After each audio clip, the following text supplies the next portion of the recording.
The Labour Party has set up a 7-member disciplinary standing committee to curtail the excesses of members not ready to abide by its constitution and obey directives. The national chairman of the party, Julius Abure, while inaugurating the committee on Tuesday in Abuja, said that the decision was one of the resolutions reached at the meeting of the National Working Committee of the party. Abure urged all members to play by the rules and pay respects to the national leadership of the party and respect the Labour Party constitution. And meanwhile, the meeting of the National Working Committee of Julius Abure-led faction of the Labour Party on Tuesday sparked a fresh altercation with the factional chairman, Callistus Okafor, declaring the meeting a nullity and lacking the power to do so. Okafor, in an interview with journalists in Abuja on Tuesday, insisted that the purported meeting by Julius Abure was illegal, saying he has no right to call for a National Working Committee meeting after his tenure expired. All right, I put a pause there, first of all. And concerning Labour Party again, they have been taking baby steps and sometimes falling, sometimes making progress. But we are expecting them to be as stable as the major parties in our country. And there has arisen an issue of how legal is the National Working Committee led by Julius Abure, and even the only governor that they have, Alex Oti, was about convening a National Executive Council meeting and was rebuked by Abure that he had done a national convention that was recognized. But INEC is saying that his tenure has expired. And now they have set up, first of all, a disciplinary committee. And I want to know, first of all, before we discuss about the faction, the disciplinary committee, where do you think might be the biting ache, the pinching ache that made him reach out for this medicine kit to be able to heal the painful part of he who wears the shoe knows where it pinches. So, please. Life abhors vacuum. And where there is vacuum, those who are wise will quickly feel it. All of these challenges that you see across the length and breadth of Nigeria, I can tell you that it's as a result of, by my estimation and reckoning, the failings of the judicature, the judiciary. Okay. The failings of the bar and bench. If you went to Kano State today, you found that there are 2 people contesting to be the king, the emir of Kano. Exactly. The case is lingering in perpetuity in the courts. If you went to Edo State today, you found that there are 2 people contesting to be deputy governors in Edo State. The court is addressing that in perpetuity. If you came to Rivers State today, you found that there are 2 houses of assembly.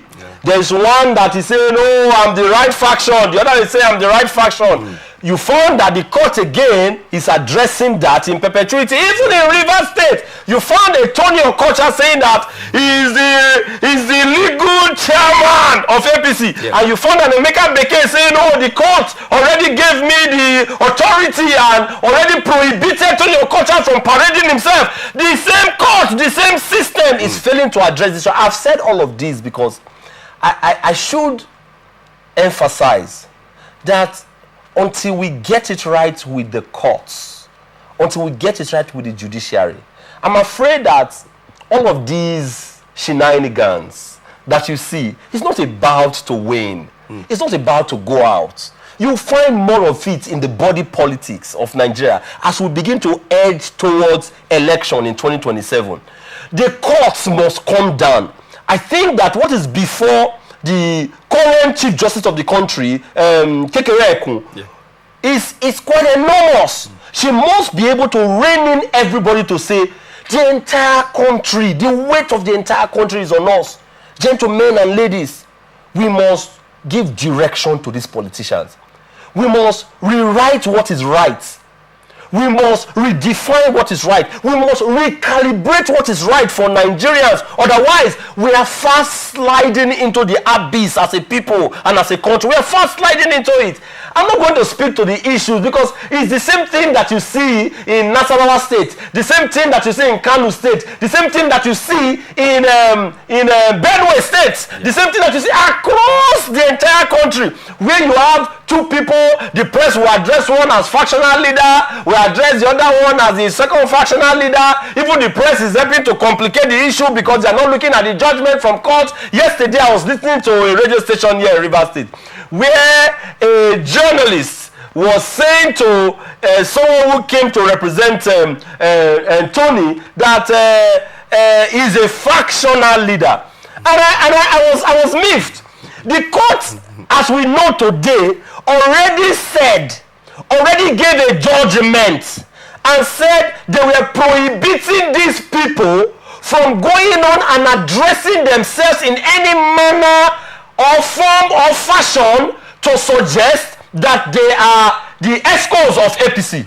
That judgment, they just went to court to address it, to put a stay.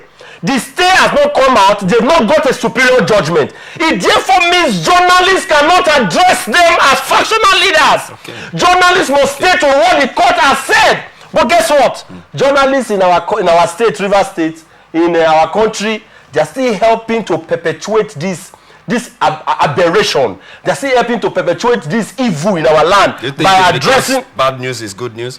No. Even if bad news is good news, I thought that as journalists, your duty would be to address the issues as they are, and not because of sensationalism. If there were people on the social media platform that wanted to do that and wanted to say, oh, because the NEC already authorized Tony to be the chairman. Who is the NEC? Is the NEC the court? It didn't even matter if the president was the one who spoke from his seat and said, Tony, you are the one that must be the chairman.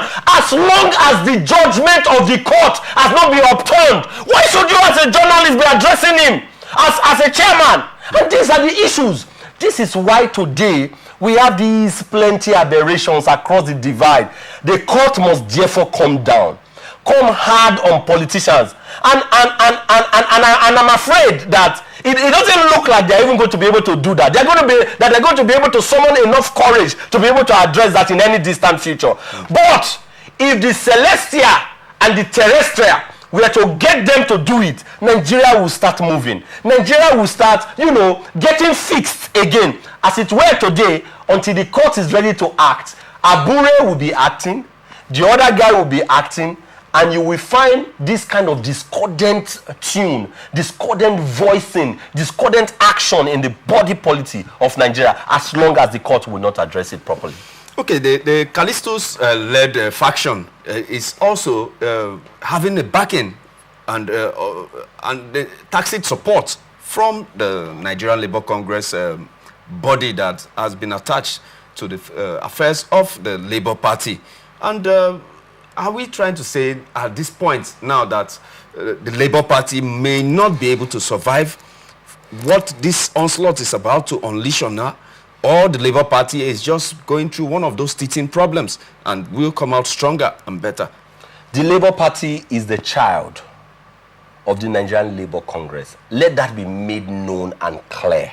Why should it be so? The Labour Party is the child of the Nigerian Labour Congress.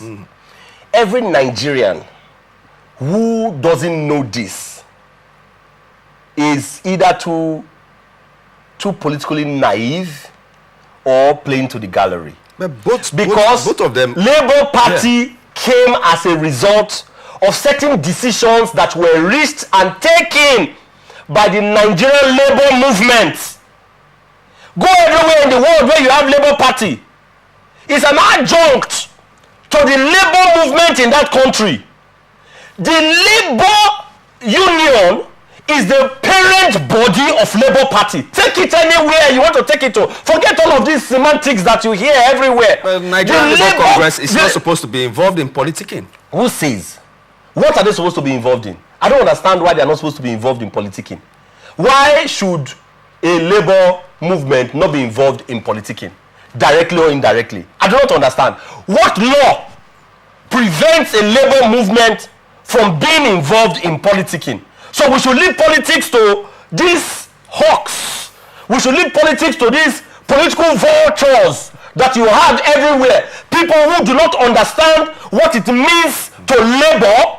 People who just sit down and they are allocating several allowances to themselves in billions. They are allocating allowances even to pay their aides, and they do not have the number of aides. Go look at the budget and see the number of aides by the amount that they have allocated for the salaries for their aides.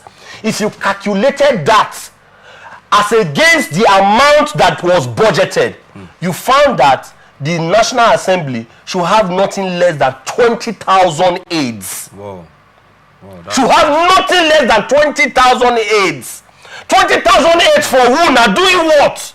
But guess what? They are allocating wardrobe allowance. They are allocating furniture allowance. They are allocating newspaper allowance. The newspaper that they no longer read.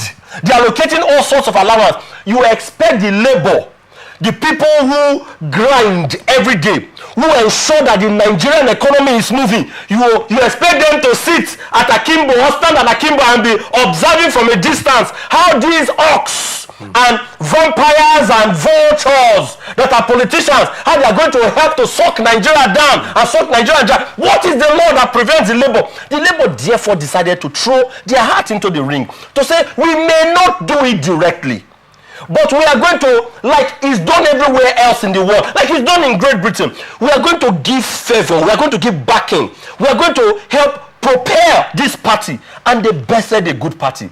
They began to feed the party. But again, the hawkish tendencies that you have in Nigerian politicians, that the Labour Party is not immune from, crawled while the people were sleeping at night. It crawled into the Labour Party. The Bible addresses it. That when men of this year are sleeping at night, the bad people came to sow tares, in the vineyard and all of that. Yeah. This is exactly what happens in our political party. And that's what is happening in Labour Party. The Labour Union must therefore sit up. They must sit up and pursue politicians politically. I have addressed this recently when I said, where the current governor of Rivers State is sitting was where Wike sat. And Wike was able to wield the much influence that he has today. The same position as a governor. The governor currently is sitting on that position and is crying. To my reckoning, I have said to people that they must say to him that what Wike did and what Wike knows, he must begin to pursue it.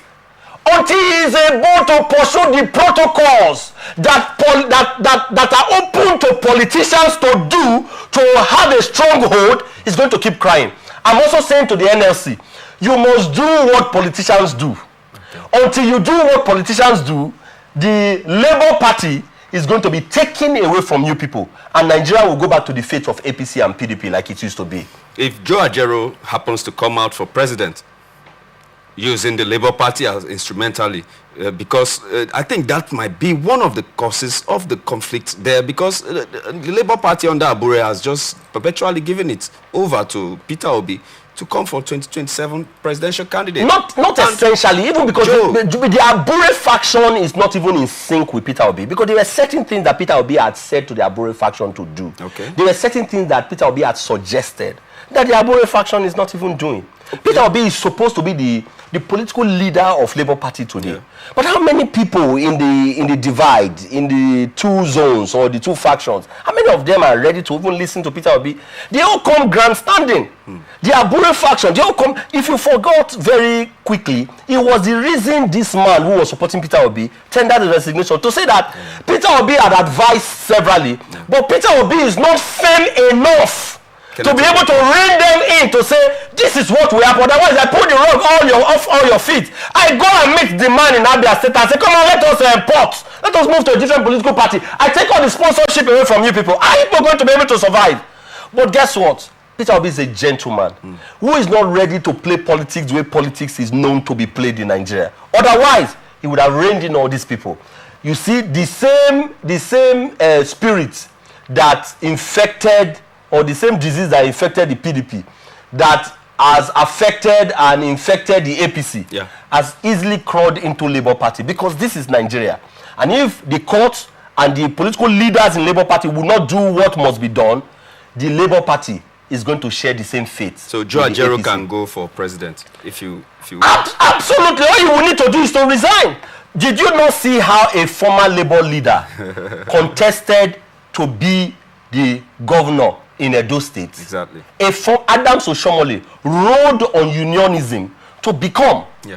Did you also not see how Peter Esele of TUC, how he went and contested also as this thing? There's nothing stopping you essentially from contesting, because the law outlines clearly what you must possess or what you must not possess to be so qualified to contest for office or to be so disqualified.